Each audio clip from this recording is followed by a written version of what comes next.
107.8 गुड़गांव की आवाज सामुदायिक रेडियो स्टेशन। नमस्कार दोस्तों, आप सुन रहे हैं गुड़गांव की आवाज सामुदायिक रेडियो और मैं हूँ प्रीति। आप सभी का कार्यक्रम मंजिल मैजिक में स्वागत करती हूँ। मंजिल मैजिक प्रोग्राम जिसमें हम आपको एक ऐसा मैजिक बताते हैं जो आपको आपकी मंजिल तक पहुँचाता है। जी हाँ, आज हम बात करेंगे इस प्रोग्राम में कर्मचारी चयन आयोग के बारे में, यानी स्टाफ सिलेक्शन कमीशन की परीक्षा के बारे में, जो सरकारी सेवाओं में नियुक्ति के लिए आयोजित की जाती है।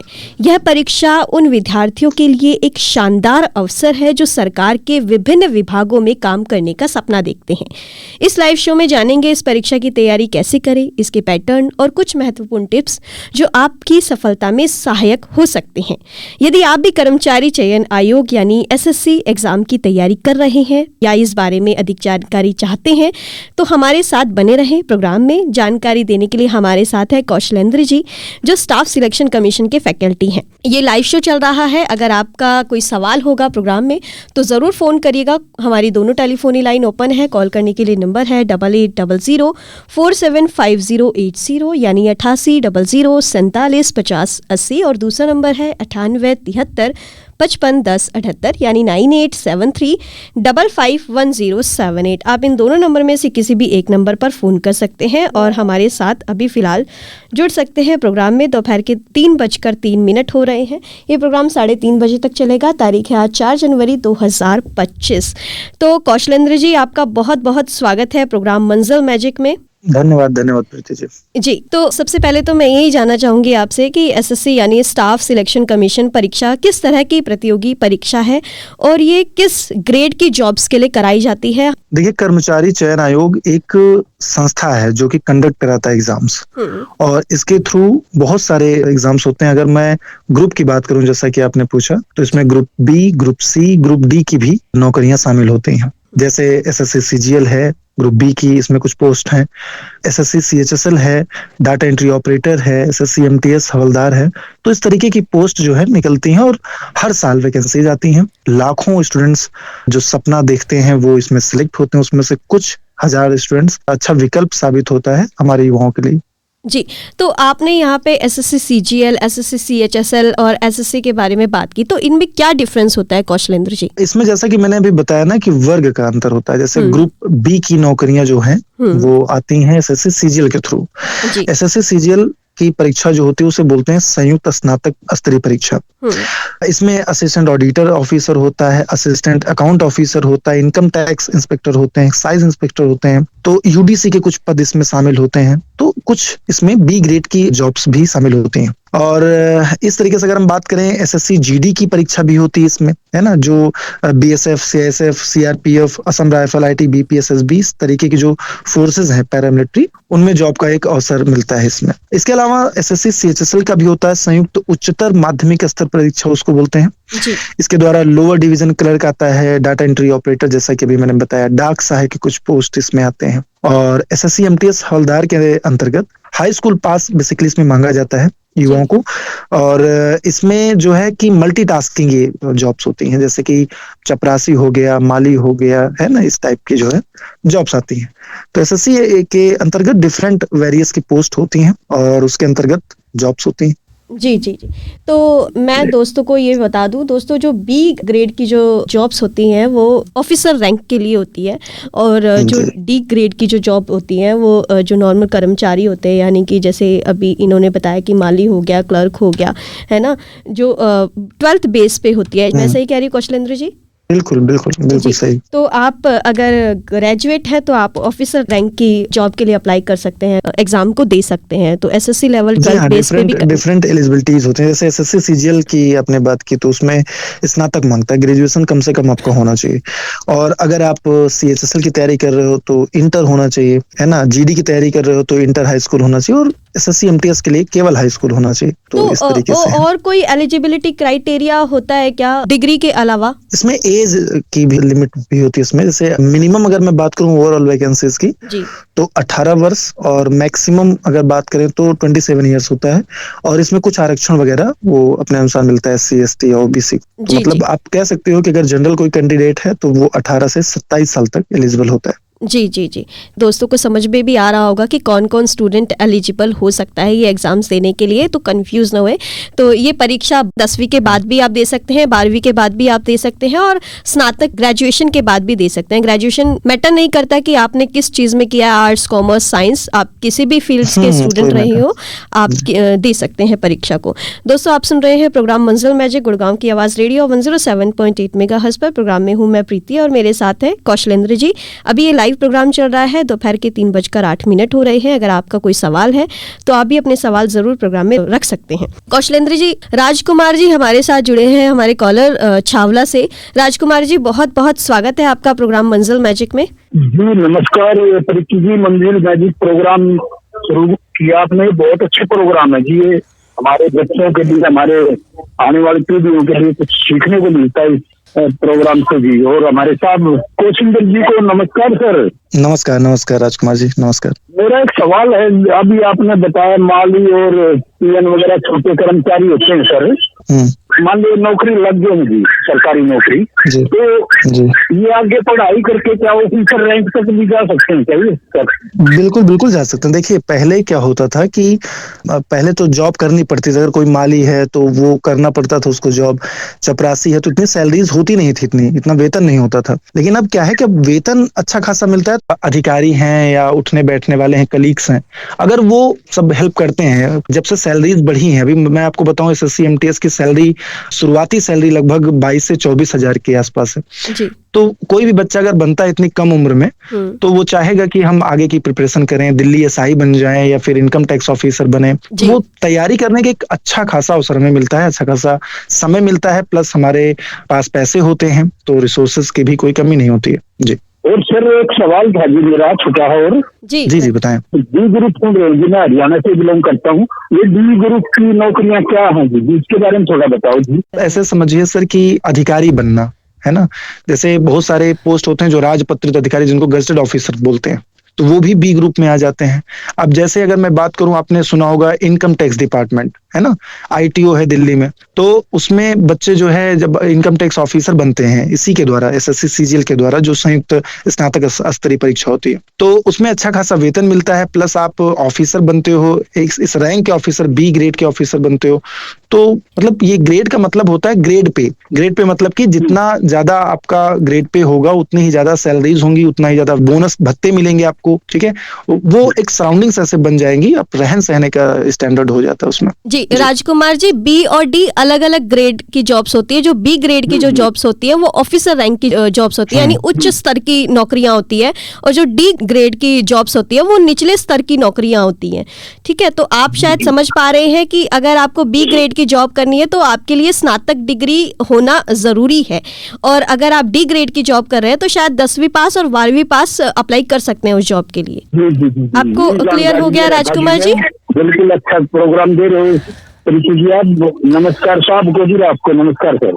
बहुत बहुत शुक्रिया राजकुमार जी आपका भी फ़ोन करने के लिए। और किसी और दोस्त का भी सवाल है तो वो भी आप अपने सवाल रख सकते हैं, फ़ोन कर सकते हैं। अभी हमारी टेलीफोनी लाइन ओपन है जी। हमने अभी एलिजिबिलिटी की बात करी कौशलेंद्र जी, तो किस तरह का पैटर्न होता है एसएससी एग्जाम्स का? जी, जैसे कि अभी मैंने बताया, एसएससी सीजीएल जो स्नातक स्तरीय परीक्षा होती है, उसमें 2 टीयर के एग्जाम्स होते हैं, टीयर 1 एंड टीयर 2 जी। तो जो पहला टीयर होता है उसके द्वारा सिर्फ वो क्वालिफाइंग होता है, मतलब कि उसमें मार्क्स नहीं ऐड होते हैं, और वो सिर्फ आप टायर 2 के लिए एलिजिबल होते हो जी जी। टायर 1 में माफी चाहती हूँ कौशलेंद्र जी आपको रोकने के लिए। तेजराम कौशिक जी अभी कॉल पर बने हैं। तेजराम जी नमस्ते, आपका बहुत बहुत स्वागत है प्रोग्राम मंजिल मैजिक में। नमस्ते जी, नमस्ते। कौशलेंद्र जी को नमस्कार करता हूँ। नमस्कार सर, नमस्कार नमस्कार। बहुत अच्छे से आप समझा रहे हो सर। मैं ये पूछ रहा हूँ कि इसमें कुछ रेलवेज की भी होती हैं? रेलवे की सर अलग वैकेंसी जाती है, जैसे बैंकिंग के अलग है, रेलवे के अलग है, लेकिन तैयारी जो है ना वो तैयारी एक सी होती है। मतलब सिलेबस अगर आप देखेंगे, तैयारी देखेंगे, क्वेश्चंस देखेंगे, लेवल वगैरह, तो वो सेम होता है। एसएससी, बैंक, रेलवे अलग अलग डिपार्टमेंट्स हैं और अलग अलग जो है इनकी परीक्षाएं भी होती हैं, लेकिन एग्जाम पैटर्न जो है वो लगभग सेम होता है। अच्छा, ए ग्रेड भी होता होगा इसमें फिर? बिल्कुल सर, बिल्कुल होता है। ए ग्रेड का मतलब होता है कि जो डीआरएम वगैरह बनते हैं, हाँ जी। तो डिस्ट्रिक्ट रेलवे मजिस्ट्रेट या एक जोन के जो अधिकारी होते हैं, तो वो सब आईआरएस के थ्रू, या आपने सुना होगा आईएएस की परीक्षा, यूपीएससी के जो एग्जाम्स होते हैं उसके थ्रू बनते हैं। अच्छा अच्छा। और इसमें होते हैं लोको पायलट्स की आती हैं जॉब्स बीच बीच में, इसमें आते हैं, और रेलवे ग्रुप डी के एग्जाम्स आते हैं।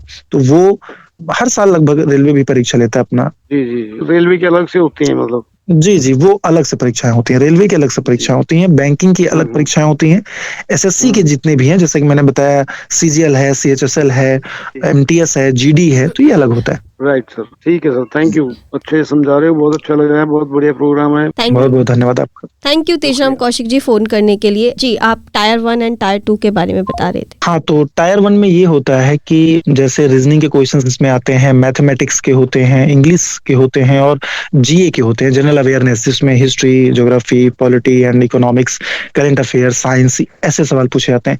प्रश्न लगभग टायर 1 में आप देखेंगे 25-25 के होते हैं, 100 क्वेश्चंस टोटल, 100 क्वेश्चंस, और उन 100 क्वेश्चंस पे मार्क्स होते हैं 200, मतलब प्रति सवाल पर 2 नंबर। और इसमें नेगेटिव मार्किंग भी होता है, 1/4 का नेगेटिव मार्किंग होता है, यानी कि अगर आपने एक सवाल गलत किया तो 0.5 मार्क्स आपके काटे जाएंगे, एक सवाल आपने सही किया तो 2 नंबर आपको मिलेंगे। इस तरीके से एक चौथाई लगभग नकारात्मक जो है इसमें होता है अंकन भी। तो बाकी टायर 2 में आप जाएंगे तो टायर 2 में जो है इसमें मैथ एंड इंग्लिश का ज्यादा रोल होता है, इंग्लिश के ज्यादा वेटेज है इसमें।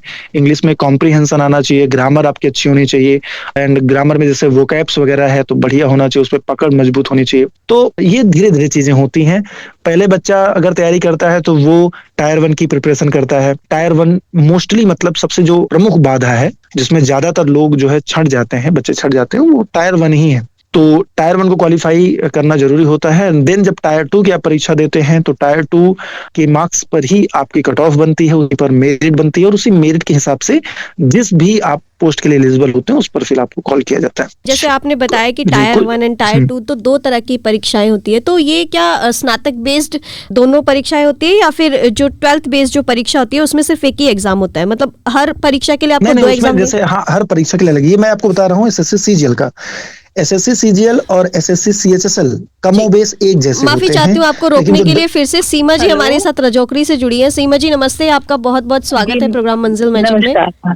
नमस्कार जी, मैं ये पूछना चाहती हूँ सर से मैम जी कि सीजीएल का टायर 1 क्लियर हो चुका है जी, अब 2 के एग्जाम है जनवरी में। अच्छा, हाँ जी बिल्कुल। सीजीएल के, हाँ, तो उसमें किस तरह के क्वेश्चन आएंगे, मतलब कोई ज्यादा इंग्लिश के या मैथ के? हाँ, उसमें जैसे सबसे ज्यादा जो वेटेज होता है सीमा जी, उसमें इंग्लिश का वेटेज होता है, और इंग्लिश में कॉम्प्रिहेंशन, अभी मैं यही बता रहा था इनको। हाँ, तो उसमें इंग्लिश का वेटेज जो है वो लगभग 90 के आसपास, 90 मार्क्स के होते हैं इंग्लिश, समझ रहे हैं? तो अंग्रेजी पर ज्यादा फोकस करना होता है, मैथ पर भी फोकस करना होता है इक्वली। तो मैथ एंड इंग्लिश टायर 2 के लिए है, और टायर 1 में तो आपने क्लियर किया ही हुआ है तो वो जानते ही। तो कुछ इसमें पोस्ट ऐसी होती है ना जिनके लिए कुछ स्किल्स भी चाहिए होता है। स्किल्स से मेरा मतलब है, जैसे अगर आप डाटा एंट्री ऑपरेटर के लिए जाते हैं सीएचएसएल के थ्रू, तो उसमें डाटा एंट्री करना पड़ता है, कंप्यूटर का कुछ टाइपिंग वगैरह कुछ पोस्ट इसमें होती है, उनमें टाइपिंग मांगता है, तो ये तीसरा स्तर हो जाता है। बाकी ज्यादातर जो पोस्ट हैं वो उसमें टायर 2 अगर आप क्वालिफाई करते हैं तो उसी के अकॉर्डिंग फिर आपको जॉब मिलेगी। फिर उसके बाद मेरिट बनेगी? जी हाँ, फाइनल मेरिट बनेगी। अच्छा जी जी, तो सर कह रहे हैं कि अगर टेक्निकल कोई डिपार्टमेंट में आप पोस्ट के लिए मतलब अप्लाई कर रहे हैं तो आपको जैसे टाइपिंग टेस्ट वगैरह वो भी देना होता है, पर अगर किसी में टाइपिंग टेस्ट नहीं दे रहे तो वो टायर 2 के एग्जाम के बाद ही मेरिट लिस्ट बन जाती है, एंड फिर वो आपका फाइनल रिजल्ट बन के आ जाता है, तो जॉब आपके हाथ में होती है अगर आपने क्लियर कर लिया हो तो। जी हाँ, ठीक है Seema ji, thank you so much. Programme को सुनते रहिएगा, और कोई सवाल होगा तो फोन करिएगा। हाँ बिल्कुल जी सर, आप बता रहे थे। तो अब जैसे एसएससी सीजीएल की मैंने बात करी, अब इसके अलावा जैसे जीडी है, तो जीडी के पद आप देखेंगी तो बहुत ज्यादा मात्रा में आते हैं, हजारों पोस्ट आती हैं जीडी के हर साल। तो अब जीडी के द्वारा जो पैरामिलिट्री बनते हैं, जैसे कि बीएसएफ है, मैंने बताया आपको, सीआईएसएफ है, सीआरपीएफ है, Assam rifle, ITBP, SSB, even NIA और एसएसएफ में भी इसमें जाते हैं बच्चे। तो इसमें एक ही परीक्षा होती है, एक परीक्षा होगी आपकी, फिर उसके बाद जो कि कंप्यूटर बेस्ड होते हैं, सारे कंप्यूटर बेस्ड टेस्ट होते हैं सीबीटी माध्यम से, और फिर इसके बाद आपका फिजिकली 2 टेस्ट होते हैं, एक फिजिकल एफिशिएंसी टेस्ट होता है आपका, और फिर उसके बाद एक फिजिकल स्टैंडर्ड टेस्ट होता है। तो सबसे पहले तो आपने रिटन क्वालिफाई किया, सीबीटी जो मैंने बताया कंप्यूटर बेस्ड टेस्ट होता है, फिर उसके बाद आपने पीईटी और पीएसटी क्वालिफाई किया, ठीक है। देन फिर आपको जो है नौकरी एसएससी जीडी के थ्रू मिलती है। जितना आपके मार्क्स होंगे, जितना आपने अर्जित किया है अपने नंबर, उसी अर्जित अंकों पर आपको ये मिलता है जो है, जितने भी पैरामिलिट्रीज के हैं, बीएसएफ, सीएसएफ, सबसे ज्यादा जो मेरिट जाती है वो जाती है सीआईएसएफ की इसमें जी। तो मेरिट में कोई कंसेशन भी मिलता है सर, या कोई रिलैक्सेशन? बिल्कुल, आरक्षण जिस हिसाब से है उस हिसाब से आरक्षण मिलता है। पदों का यहाँ पर आरक्षण आपको देखने को मिलेगा। और रही बात एज की, तो एज का भी जिस प्रकार से आरक्षण है उसी अनुसार मिलता है। जी जी। तो सैलरी क्राइटेरिया की बात करें तो किस हिसाब से सैलरी बनती है? यानी कि अगर मैं 10वीं पास करके एसएससी एग्जाम क्लियर कर रही हूँ तो मेरी सैलरी किस अकॉर्डिंग होगी? एंड 12th बेस पे और ग्रेजुएशन बेस पे कोई एग्जाम दिया है एसएससी का, तो वो सैलरी किस हिसाब से होगी? जी जी। तो इसमें जैसे आपने कहा कि 10th लेवल पर एसएससी एमटीएस हवलदार का होता है जी। तो अभी हवलदार की मैंने आपको बताया कि 22 से 24 हजार के आसपास इन हैंड सैलरी मिलती है। और अगर हम बात करें सीजीएल की, जो कि बी ग्रेड की कुछ जॉब्स इसमें शामिल होते हैं, उसमें मिनिमम 45 हजार से लेकर 1 लाख तक सैलरी हो सकती है।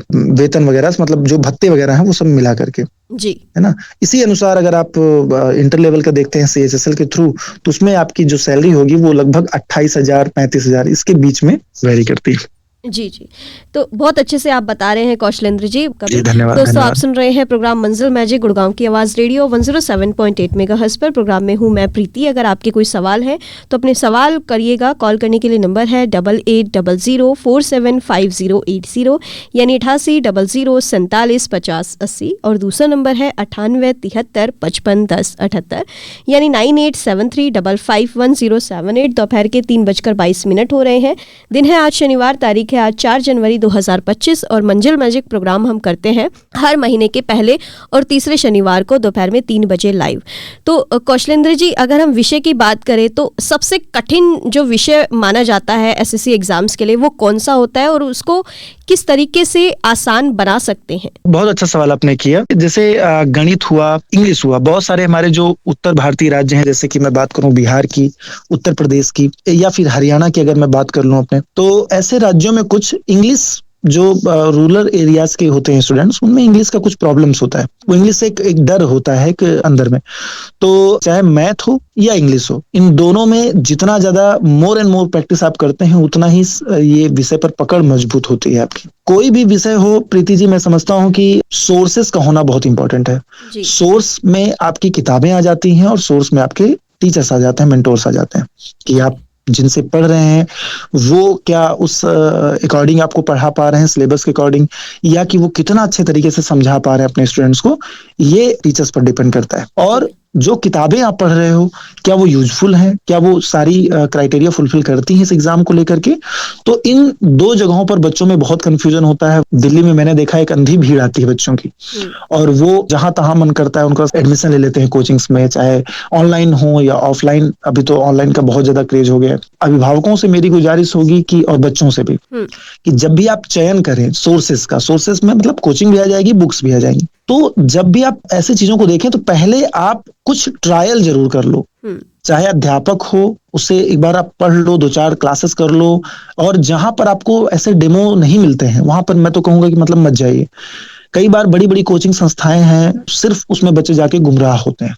फीस बहुत ज्यादा है उनकी, फैसिलिटीज के नाम पर जो है बेतुकी फीस लेते हैं वो लोग। एसी दे रहे हैं, तमाम बुकलेट्स दे रहे हैं, पंपलेट्स दे रहे हैं, इतना ज्यादा मटेरियल दे रहे हैं बच्चे को कि बच्चा पढ़ ही नहीं पाता, वो कंफ्यूज हो जाता है। तो मिनिमम रिसोर्सेज बुक्स में रखना है, और एक किसी भी टीचर को हर एक सब्जेक्ट में फॉलो करो। जो आपको बेहतर लगता है उससे आप पढ़ाई करो, और बुक्स से आप पढ़ो। तो निश्चित रूप से एक टाइम ऑफ पीरियड के बाद इस वैकेंसी को क्लियर किया जा सकता है। अगर आप बिल्कुल जीरो से प्रिपरेशन कर रहे हैं तो मुझे लगता है कि 1-1.5 साल में आप एक बेहतर जो है एस्पिरेंट बन सकते हैं इसके। जी। तो हम जैसे विषय के बारे में बात कर रहे हैं ना, तो लोग जैसे बोलते हैं कि 12th तक का मैथ आपका इतना क्लियर होना चाहिए, या फिर 10th तक का मैथ आपका इतना क्लियर होना चाहिए, और पूरा एग्जाम का मैथ ही उसमें से आता है। कौन सा क्लास तक का आपको पूरा सिलेबस क्लियर करना है सबसे पहले? देखिए, मैं समझता हूँ कि अगर आप एनसीईआरटी पढ़ रहे हैं तो 10th लेवल तक आप कोई भी विषय आपने पढ़ा है, अच्छे से बिल्कुल प्रिपेयर किया है, तो जो भी सवाल आते हैं वो उसी के इर्द गिर्द पूछे जाते हैं। कभी कभार ऐसा होता है कि कठिन कुछ प्रश्न आ जाते हैं, तो वो आपकी किताब पर नहीं आधारित होते, वो थोड़ा सा बाहर से होते हैं प्रश्न। बाकी मोस्टली जो है क्वेश्चंस आपके 10th लेवल तक ही इसमें आएंगे, चाहे वो जीएस हो, जनरल स्टडीज के हो, या फिर आपका मैथमेटिक्स हो, इंग्लिश ग्रामर वगैरह तो मतलब कि रेन एंड मार्टिन्स की आती हैं बुक्स वगैरह, तो वो सफिशिएंट हो जाती है ग्रामर के लिए। वोकैब क्लियर करने के लिए डिक्शनरी वगैरह के बच्चे जो है मदद लेते हैं, कुछ किताबें आती हैं मार्केट में उनकी मदद लेते हैं। तो कुल मिलाकर के चीजों को समझना और प्रैक्टिस करना ये बहुत जरूरी है। आप सिर्फ पढ़ करके कि दिन रात हम कठिन मेहनत करके रट रहे हैं चीजों को, पढ़ रहे हैं केवल, तो वैसे नहीं हो पाएगा। पढ़ने के साथ साथ प्रैक्टिस बहुत जरूरी है कि आपने जो पढ़ा है क्या आप उस पढ़े हुए चीज से आप क्वेश्चंस बना पा रहे हो कि नहीं बना पा रहे हो। इसके लिए प्रैक्टिस, मॉक टेस्ट, ये सब जरूरी हो जाता है। तो एक क्रम जो है तैयारी का वो ये है कि अगर आप 0 से प्रिपरेशन कर रहे हैं, तो अगर सेल्फ स्टडी आप कर रहे हो तो एनसीईआरटी पे 10th लेवल तक आपको पकड़ मजबूत करनी होगी, और साथ ही साथ प्रीवियस ईयर क्वेश्चंस लगाने होंगे। जैसे जैसे आप चैप्टर्स कवर करते जाएं, उन चैप्टर्स से रिलेटेड जितने भी सवाल अब तक पूछे गए हैं या जितने पूछे जा सकते हैं किसी विषय में, तो उनको ज्यादा से ज्यादा प्रैक्टिस करो। इस तरीके से आप एक बेहतर जो है परीक्षार्थी बन पाएंगे और सफल हो पाएंगे। जी, और कौशलेंद्र जी, परीक्षा को देने की रणनीति कैसी होनी चाहिए? मतलब किस तरीके से हम परीक्षा को दें ताकि हमें भी लगे कि एक कॉन्फिडेंस हमारे सामने मतलब दिखाई दे रहा है कि हाँ, ये परीक्षा मैं क्लियर कर लूंगी। तो एक रणनीति अगर अच्छी होगी हमारे साथ में, तो परीक्षा को देना और पास करना दोनों आसान हो जाएगा। बिल्कुल, आपने सही कहा प्रीति जी। देखिए, रणनीति बहुत जरूरी होती है, और एक अगर सही स्ट्रेटजी हमारे पास हो जी, जो कि देखिए ये स्ट्रेटजीज बनती हैं एक्सपीरियंस से। कोई बच्चा है जिसका कोई बैकग्राउंड नहीं है, माता पिता नहीं जानते हैं परीक्षा के बारे में, या उनके घर में ऐसा कोई नहीं है जो अच्छे से उनको मेंटोर कर पाए, उनको बता पाए चीजों के बारे में, तो वैसे बच्चों को समझने में इस परीक्षा को थोड़ा समय लग जाता है। हो सकता है साल, 2 साल, 3 साल लग जाए। सबसे पहले तो ये चीज है कि रणनीति का मतलब ये है कि आप जो आपका सिलेबस है, डिफाइंड बिल्कुल सिलेबस है, आयोग ने दे रखा है कि भाई यहाँ से हम सवाल पूछते हैं, और स्तर भी कमोबेश पता होता है बच्चों को जो इस एग्जाम की तैयारी कर रहे हैं। तो मुझे लगता है कि सबसे पहले तो बच्चे को पढ़ना चाहिए सिलेबस के अकॉर्डिंग आप अपना रिसोर्सेस कलेक्ट करो, जहां भी मिले, जिस चाहे एनसीईआरटी की बुक में मिले, बाहर किसी बुक में मिले, मतलब कहीं भी मिले, तो उन सिलेबस के अकॉर्डिंग अपना आप कलेक्शन बना लो, ठीक है, और फिर उसको पढ़ना शुरू करो।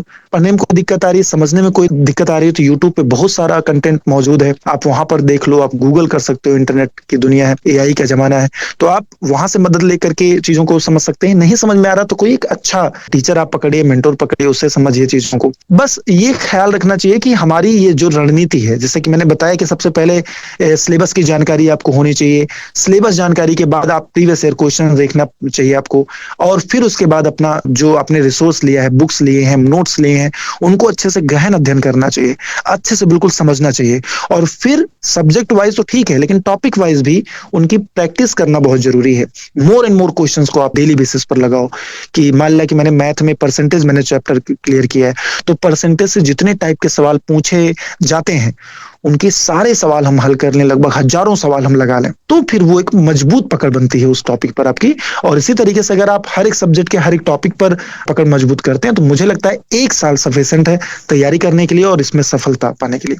जी, स्टूडेंट्स की जो सबसे बड़ी गलती होती है वो कौन सी होती है एग्जाम के दौरान? मार्गदर्शन अगर उनको सही नहीं मिलता है, सही गाइडेंस प्रॉपर नहीं मिलता है, तो फिर वो मैंने देखा है कि स्टूडेंट्स मार्ग से अपने विचलित हो जाते हैं। पहली चीज मार्गदर्शन है। दूसरा है कि कई बच्चे कुछ संगत बुरी हो जाती है, जैसे बाहर निकलते हैं बच्चे, उनको लगता है कि अब स्वतंत्र हो गए, हमें कोई देखने वाला, टोकने वाला नहीं, तो वो अपना टाइम जो है फालतू की चीजों में अपना बर्बाद करने लगते हैं।